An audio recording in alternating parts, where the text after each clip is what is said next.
ಸಂಬಂಧ, ಸಂಬಂಧಿಕರು, ನೆಂಟರು ಅನ್ನೋದು ಏಕಮುಖ ಅಲ್ಲ, ದ್ವಿಮುಖ. ಏನು ಮೇಡಮ್ ಏಕಮುಖ ದ್ವಿಮುಖ ಅಂತೀರಾ? ಅದೇ ರೀ, ಒನ್ ವೇ ಅಲ್ಲ, ಟೂ ವೇ. ಈ ಸಂಬಂಧ ಅನ್ನೋದು ಹೇಗಾಗ್ಬಿಡುತ್ತೆ ಅಂದರೆ, ಒಂದು ಕುಟುಂಬದಲ್ಲಿ ಯಾರು ಸಂಬಂಧವನ್ನು ಗಟ್ಟಿಗೊಳಿಸ್ಕೋಬೇಕು, ಉಳಿಸ್ಕೊಂಡು ಹೋಗಬೇಕು ಅಂತ ಪರಿತಪಿಸ್ತಾ ಇರ್ತಾರೋ, ಆ ಕುಟುಂಬದಲ್ಲಿ ಏನೇ ಆಗು ಹೋಗುಗಳು ನಡೆದರೂ ಕೂಡ ಅದು ಒಳ್ಳೆಯದೇ ಇರ್ಬೋದು, ಕೆಟ್ಟದ್ದೇ ಇರ್ಬೋದು, ಖರ್ಚು ವೆಚ್ಚ ಇರ್ಬೋದು, ಏನೇ ಆಗಿರ್ಬೋದು, ನಾನು ಮಾಡ್ತೀನಿ, ನನಗೆಲ್ಲರೂ ಬೇಕು ಅಂತ ಹೋರಾಟ ಮಾಡ್ತಿರ್ತಾರಲ್ಲ, ಆಗ ಸಂಬಂಧಿಕರೆಲ್ಲರೂ ಅಂತಹ ವ್ಯಕ್ತಿನ ತುಂಬ ಪ್ರೀತಿಸ್ತಾರೆ, ತುಂಬ ಗೌರವವನ್ನು ಕೊಡ್ತಾರೆ ಅಂತ ನೀವೇನಾದರೂ ಇವತ್ತಿನ ಕಾಲದಲ್ಲಿ ಊಹೆ ಮಾಡಿದರೆ ಟೋಟಲಿ ದಟ್ಸ್ ರಾಂಗ್. ಅಂಥ ವ್ಯಕ್ತಿನ ಆ ಕುಟುಂಬಸ್ಥರೆಲ್ಲರೂ ಸೇರಿಸಿ ಒಂದು ಪಟ್ಟ ಕೊಟ್ಟಿರ್ತಾರೆ, ಮಾನ್ಗೇಡಿ. ನಾವು ಎಷ್ಟು ಉಗಿದ್ರೂ ಸರಿನೇ, ಎಷ್ಟು ಬೈದರೂ ಸರಿನೇ, ಅವನ ವಿಚಾರ ಬಿಟ್ಟಾಕಿ ಮತ್ತೆ ವಾಪಸ್ ಬರ್ತಾನೆ ಸಂಬಂಧ ಉಳಿಸ್ಕೊಳ್ಳೋದಕ್ಕೆ. ನಮ್ಮನ್ನು ಬಿಟ್ಟರೆ ಆತನಿಗೆ ಗತಿ ಯಾರೂ ಇಲ್ಲ, ಅವನು ತುಂಬ ಡಿಪೆಂಡ್ ಆಗಿದ್ದಾನೆ ನಮ್ಮ ಮೇಲೆ ಅನ್ನೋ ಒಂದು ಪಟ್ಟವನ್ನು ಕಟ್ಟಿಬಿಡ್ತಾರೆ. ನಿಜಕ್ಕೂ ಆ ವ್ಯಕ್ತಿ ಆ ರೀತಿ ಇರ್ತಾನ? ಇಲ್ಲ ರೀ. ಕೆಲವರು ಎಷ್ಟು ಒಳ್ಳೆ ಮನಸ್ಸಿರುತ್ತೆ ಅಂದರೆ, ನನಗೆ ಕೂಡು ಕುಟುಂಬ ಇರಬೇಕು, ಸಂಬಂಧಿಕರೆಲ್ಲರೂ ಒಂದಾಗಿರಬೇಕು, ನಾವು ಚೆನ್ನಾಗಿರಬೇಕು ಅನ್ನೋ ಒಂದು ಮನೋಭಾವನೆಯಿಂದ ಏನೇ ನಡೆದರೂ ಕೂಡ ಅದನ್ನು ಸಹಿಸ್ಕೊಂಡು, ಅರ್ಥ ಮಾಡಿಕೊಂಡು, ಕೆಲವು ತಪ್ಪುಗಳು ತನ್ನದಲ್ಲದೇ ಇದ್ದರೂ ತಲೆ ಮೇಲೆ ಹೊತ್ಕೊಂಡು ಸಾಬರಿಸ್ತಾ ಇರ್ತಾನೆ, ನಿಭಾಯಿಸ್ಕೊಂಡು ಹೋಗ್ತಾ ಇರ್ತಾನೆ. ಅಂಥ ವ್ಯಕ್ತಿಗಳು ನಿಮ್ಮ ಕುಟುಂಬದಲ್ಲಿ ಏನಾದರೂ ಇದ್ರೆ ನಿಜಕ್ಕೂ ಯು ಆರ್ ಗ್ರೇಟ್ ಅಲ್ವಾ? ಆದರೆ ಇವತ್ತಿನ ಕುಟುಂಬಗಳಲ್ಲಿ ಅಂಥ ವ್ಯಕ್ತಿಗಳಿಗೆ ಮರ್ಯಾದೆ ಕಡಿಮೆ. ಕೇವಲ ಕೆಲಸಕ್ಕೆ ಬಾರದ ವ್ಯಕ್ತಿ ಅನ್ನೋ ಒಂದು ಪಟ್ಟ ಆತನಿಗೆ ಸಿಕ್ಬಿಡುತ್ತೆ. ಆಗಲೇ ನಾನು ಮಾತಾಡಿದೆ, ಅವಲಂಬಿತ, ನಮ್ಮೆಲ್ಲಿ ಡಿಪೆಂಡ್ ಆಗಿರ್ತಾನೆ, ಎಲ್ಲೋಗ್ತಾನೆ, ಮುಗು ಕೂಗಿದ್ರು ಮತ್ತೆ ವಾಪಸ್ ಬರ್ತಾನೆ ಅಂಥೇಳಿ ತುಂಬ ಟಾರ್ಚರನ್ನು ಕೊಡ್ತೀವಿ. ಬಟ್ ಈ ಅವಲಂಬನೆ ಎಲ್ಲಿಯವರೆಗೆ? ಒಂದನ್ನು ತಿಳ್ಕೊಳ್ರಿ, ನಮ್ಮನ್ನು ಎತ್ತು ಒತ್ತು ಸಾಕಿ ಸಲುಹಿದ ತಾಯಿ ತನ್ನ ಮಕ್ಕಳಿಗೆ ಒಂದು ಹಂತದಲ್ಲಿ ಮದುವೆ ಅಂತ ಮಾಡ್ತಾಳೆ. ಮಗಳಿಗೆ ಗಂಡನನ್ನೋ ಮಗನಿಗೆ ಹೆಂಡತಿಯನ್ನೋ ತರ್ತಾಳೆ. ಯಾಕೆ? ಮಗ, ಕೊನೆ ಉಸಿರಿರೋವರೆಗೂ ನೀನು ನನ್ನ ಮೇಲೆ ಡಿಪೆಂಡ್ ಆಗಬೇಡ, ನಾನು ಕೊನೆ ಉಸಿರಿರೋವರೆಗೂ ನಿನ್ನ ಜೊತೆ ಇರೋದಕ್ಕಾಗೋದಿಲ್ಲ. ಹೊಸ ಸಂಬಂಧವನ್ನು ಹುಟ್ಟು ಹಾಕ್ಕೊಂಡು ನಿನ್ನದೇ ಆದ ಒಂದು ದಾರಿ ಜೀವನವನ್ನು ಕಲ್ಪಿಸ್ಕೊಂಡು ಮುಂದೆ ಹೋಗೋದನ್ನ, ಮುಂದುವರಿಯೋದನ್ನ ಕಲ್ತ್ಕೋ ಅಂತ.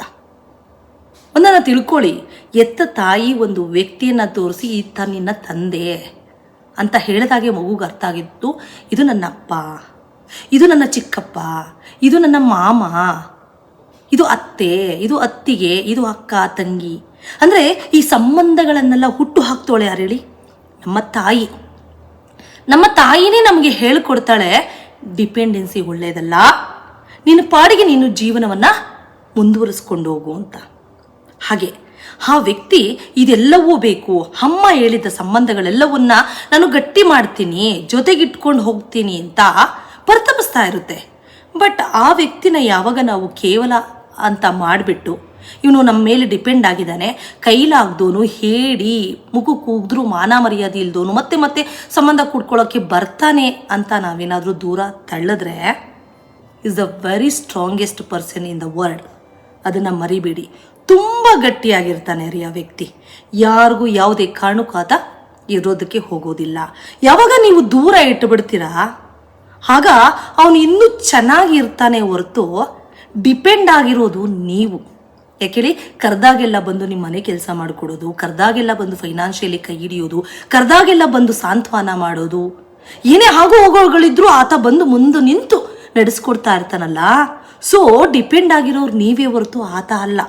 ಆತ ದೂರ ಹೋದಾಗ ಅಮೂಲ್ಯವಾದ ರತ್ನವನ್ನು ಕಳ್ಕೊಂಡು ಪರಿತಪಿಸ್ಬೇಕಾಗಿರೋದು ಕುಟುಂಬಸ್ಥರ ನೀವೇ ಹೊರತು ಆತನಲ್ಲ.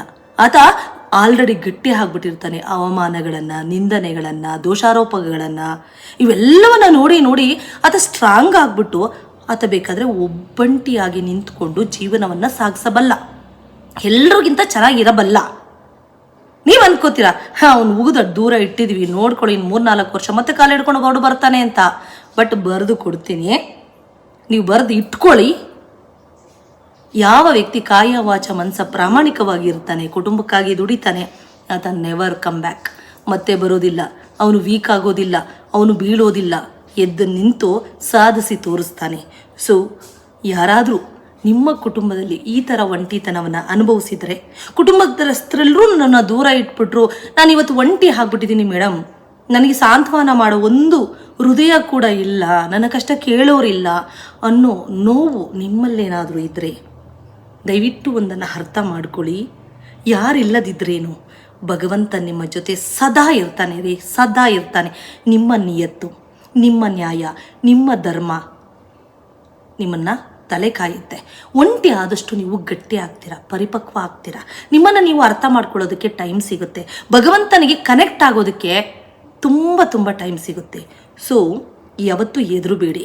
ಕಳ್ಕೊಂಡವ್ರು ಅವರು, ಪರಿತಪಿಸ್ಬೇಕಾಗಿರೋದು ಅವರು. ಒಂಟಿಯಾಗಿ ಹೊರಗಡೆ ಬಂದರೆ ಸ್ವಲ್ಪ ದಿನ ಹತ್ಬಿಡಿ, ಭಗವಂತನ ದರ್ಶನಗಳನ್ನು ಮಾಡಿ, ತೀರ್ಥಯಾತ್ರೆ ದರ್ಶನ ಮಾಡಿ, ತಲೆ ತೊಳ್ಕೊಂಡು ಸ್ನಾನ ಮಾಡಿ ಅಚ್ಚುಕಟ್ಟಾಗಿ ನಿಮ್ಮ ಮುಂದಿನ ಕಾರ್ಯ ಏನಿದೆ ಅದನ್ನು ಮಾಡೋದಕ್ಕೆ ಮುನ್ನುಗ್ಗಿ. ದೇವರು ಕೈ ಹಿಡಿದು ನಡೆಸುತ್ತೆ. ಅವತ್ತು ನೀವು ಅನ್ಕೋತೀರಾ, ಸಂಬಂಧಿಕರೆಲ್ಲರಿಗಿಂತ ಸುತ್ತಮುತ್ತ ಕೆಲವು ಜನರು ನಿಮ್ಮನ್ನು ಪ್ರೀತಿಸೋವಂಥ ಜನರು ಇರ್ತಾರಲ್ಲ, ಆ ಜನ ನೋಡಿದಾಗ ಅಯ್ಯೋ ಈ ಯಾವುದೋ ಮನಸ್ಸಿನಲ್ಲಿ ದ್ವೇಷ ಇಟ್ಕೊಂಡಿರೋ ಈ ಸಂಬಂಧಿಕರಿಗೋಸ್ಕರ ಇಂಥ ಪರಿಶುದ್ಧ ಮನಸ್ಸಿಟ್ಕೊಂಡಿರೋ ಪ್ರೀತಿಸೋ ಹೃದಯಗಳನ್ನ ನಾನು ದೂರ ಮಾಡ್ಕೊಂಬಿಡ್ತಿದ್ನಾ ಅನ್ನೋ ಗಿಲ್ಟು ನಿಮ್ಗೆ ಆವಾಗ ಅನಿಸುತ್ತೆ. ನಾನು ಒಳ್ಳೆ ಕೆಲಸ ಮಾಡಿದೆ ಹೊರಗಡೆ ಬಂದು ಅಂತ ನಿಮ್ಗೆ ಅನಿಸುತ್ತೆ. ಸೊ ಯಾರಾದರೂ ನೊಂದಿರೋ ಮನಸ್ಸಿದ್ರೆ, ಒಂಟಿಯಾಗಿದ್ದರೆ ಶೇರ್ ಮಾಡೋದನ್ನ ಮರಿಬೇಡಿ.